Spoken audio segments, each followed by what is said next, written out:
What's up, my friends? I'm Matt. This is the 10-Minute Bible Hour podcast. And the funny thing about sayings is that if you mess with them even a little bit, they suddenly mean something very different. For example, I just made this one up. I hope it's going to work. I haven't really tried this out yet. Fish and company stink after 3 days. You've heard that one. It's pretty easy to know what it means, right? You let fish sit out for too long and they get kind of gross. Also, company can be like fish. And if they're around too long, they go from being pleasant to very unpleasant, and you're eager for them to be out of your house because of what the rotting fish or the stayed too long company is doing to the vibe in your home. But what if we just slightly alter that saying, and what we discover is that, oh no, fish and company stink after 3 days is actually an old English saying, and the word for fish is actually very close to the word for fist, and somebody just misunderstood it. The real saying is fists and company stink after 3 days. Well, you're like, well, then why would people have said that? What does it mean? It gets like fighting with people gets old after 3 days because fists, you use those for fighting, and fight for too long, it wears you down and you want the fight to be over. If you fight with your company too long, that doesn't feel very good. Fists and company, fish and company. Oh, okay, whatever. But we have to admit that we get to whatever the meaning is slightly different. It changes the meaning to mess with that one word.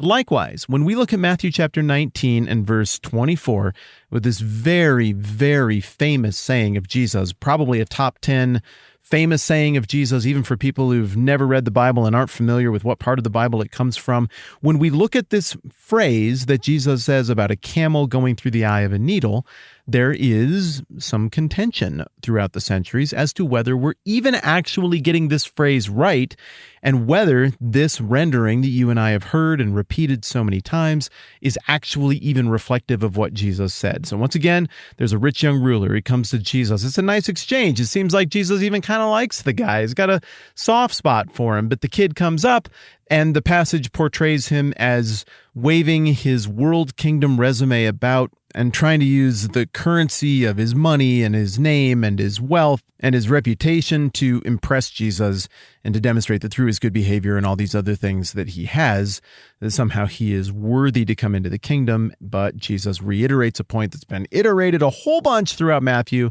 that being all of your impressive world kingdom accomplishments and stuff are infinitely reproducible by God. He doesn't actually need those things, and you can't impress God into being a part of the kingdom. Rather, you assume this posture of humility, of total dependence on the king, and that, and only that, is how you are admitted to the kingdom. It's by the grace and the character of the king, not by the impressive resume of the individual who aspires to be part of the kingdom. So we get done with that, and then the kid walks away because he's like, well, I want to be perfect. Tell me what I do to really nail this thing. And Jesus is like, okay, if you want to be perfect, do this. And it was something he wasn't willing to do. It was a conundrum for the rich young ruler. He's like, well, if I give up all of my stuff, as Jesus told him to do, and I sell it, then that takes away the thing that makes me me. And the thing that makes me me is what makes me so worthy of being in the kingdom. And I think he walks away sad and not wanting to part ways with his stuff, but also probably a little bit confused because of how foreign this equation is. That gets us into this brief exchange with the disciples that we're looking at again today.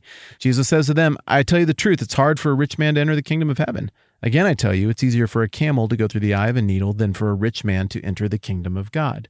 I think you and I had a productive conversation about this yesterday, and I think the meaning of the text really isn't that tough, given what we're reading here. But what if, much like the fist-fish thing, we are misunderstanding the word camel? What if, as I have heard in some sermons and in a few commentaries here and there, the better translation would be thick, heavy rope. So that would have Jesus saying, again, I tell you, it's easier for a thick, heavy rope to go through the eye of a needle than for a rich man to enter the kingdom of heaven. Now, before we go just dismissing this, I have to acknowledge there is some historical precedent for this. There's a church father named Cyril of Alexandria, very important, very famous church father, who somewhere in the 5th century suggested that, no, that shouldn't be translated camel, it should be translated rope. There must be some mistake in the manuscripts. And part of what he pointed to here is the fact that the word for camel in Greek is almost identical to the word for thick, heavy rope in Aramaic. But the word for camel in Aramaic is not as close to the word for rope in Aramaic. So what's going on here now? We've even got a couple of manuscripts. Granted, they date to 1,000 years after the time of Christ and the New Testament, but we've even got a couple of manuscripts in the 900s, in the 1000s, that use the Greek word for rope instead of the Greek word for camel. Now, there's overwhelming agreement between all the manuscripts we have of Matthew, Mark, and Luke, the three books of the Bible where this exchange comes up. There's overwhelming agreement among the manuscripts that what we're looking at here is the word camel in Greek. But, I mean, we're trying to be fair to the evidence here. There's a couple renderings that have this heavy rope translation.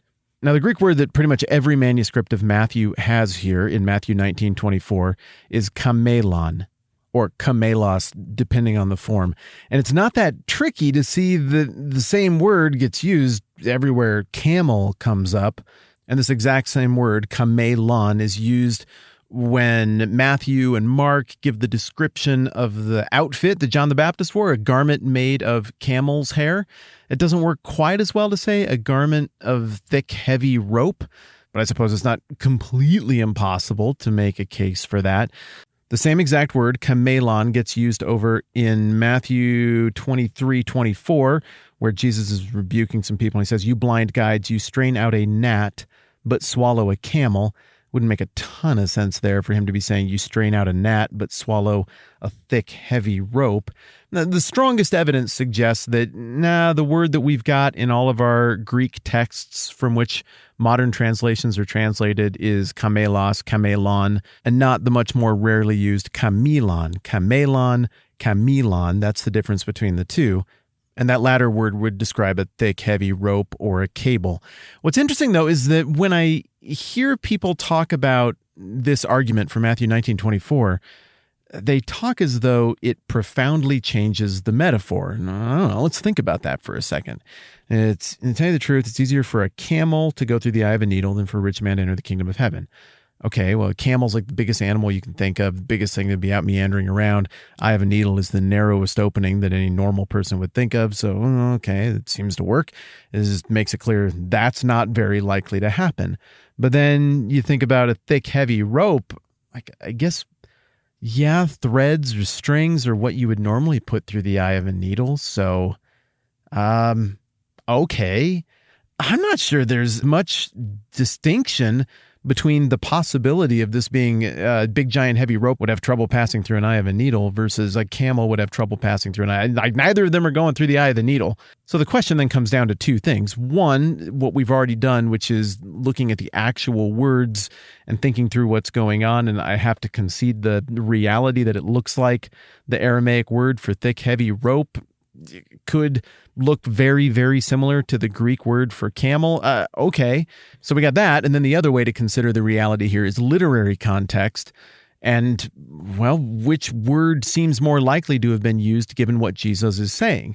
Does it make his point more strongly to say, like, a big, ridiculous animal that's never going to fit through that eye of the needle? That would do it. Or does it make his point more strongly to be like a slightly bigger rope that probably wouldn't fit through there?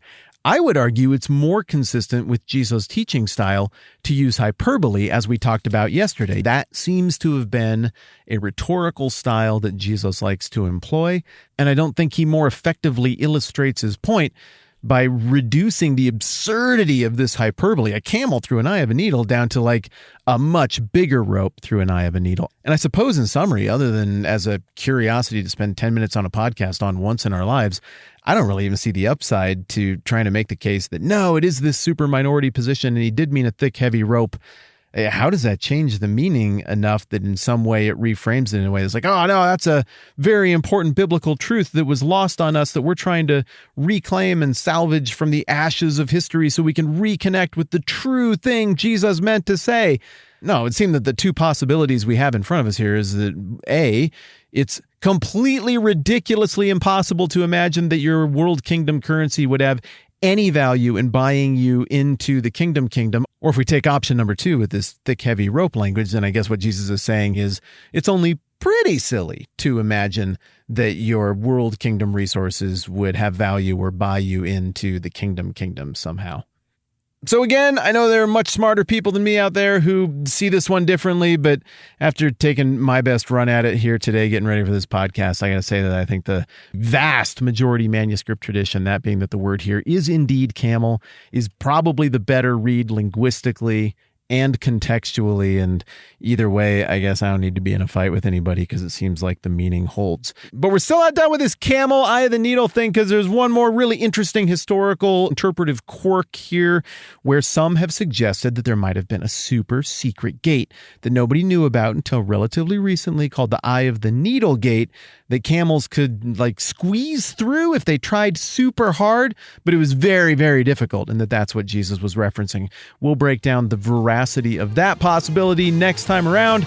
I'm Matt. This is the 10-Minute Bible Hour podcast. Let's do this again soon.